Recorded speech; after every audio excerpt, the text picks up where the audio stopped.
భద్రాద్రి కొత్తగూడెం జిల్లా భద్రాచలంలోని జీసీసీ కార్యాలయంలో రాష్ట్ర జీసీసీ చైర్మన్ కోట్నాగ్ తిరుపతి ఆకస్మిక తనిఖీలు చేపట్టారు. భద్రాచలం ఏజెన్సీ ప్రాంతంలో జీసీసీ కార్యాలయం అనేది పక్షపాతం లేకుండా పనిచేయాలి అన్నారు. ఎలాంటి అవకతవకలు జరగకుండా అధికారులు ఎప్పటికప్పుడు చూసుకోవాలి అన్నారు. అంతేకాకుండా ప్రభుత్వం నుండి గిరిజన సహకార సంస్థకు ఎంత స్టాక్ వచ్చింది, అది ఎంత సప్లై చేశారు అనే విషయంలో అధికారులు స్పష్టంగా ఉండాలి అని ఆదేశించారు. రికార్డులన్నీ కరెక్ట్గా మెయింటెనెన్స్ చేయాలని సూచించారు.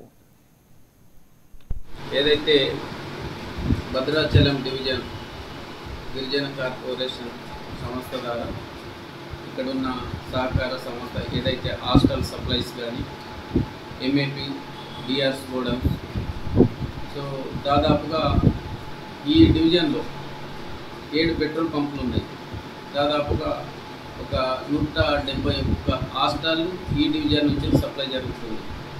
అన్ఎక్స్పెక్టెడ్గా ఈరోజు ఈ ప్రాంతానికి వచ్చి గోడౌన్స్లల్లో ఏం జరుగుతుంది, గతంలో ఏం జరిగింది, వీళ్ళకి ఏం కావాలి అనే ఉద్దేశంగా ఈరోజు భద్రాచలం డివిజన్లో ప్రత్యేకించి మేము మా టీం కూడా వచ్చి ఇక్కడ ఏం చేస్తున్నామంటే ఫిజికల్ వెరిఫికేషన్, మన దగ్గర సప్లై ఎంత అయింది, స్టాక్ ఎంత ఉన్నది, మరి క్యాష్ ట్రాన్సాక్షన్ చాలా మటుకు జరుగుతుంటాయి. పెట్రోల్ పంప్స్ అయితే ఏంటిది, ఇక్కడ వెహికల్ మెయింటెనెన్స్ ప్రతి ఒక్కటి కూడా తర్వాత చెక్ చేసి ఏమన్నా తప్పిదాలు ఉంటే దాని ప్రకారంగా ఏదైనా చిన్న తప్పిదమో పెద్ద తప్పిదమో ఏది జరిగినా కూడా ఎంప్లాయీస్కి ఒక ఇండికేషన్ ఇస్తూ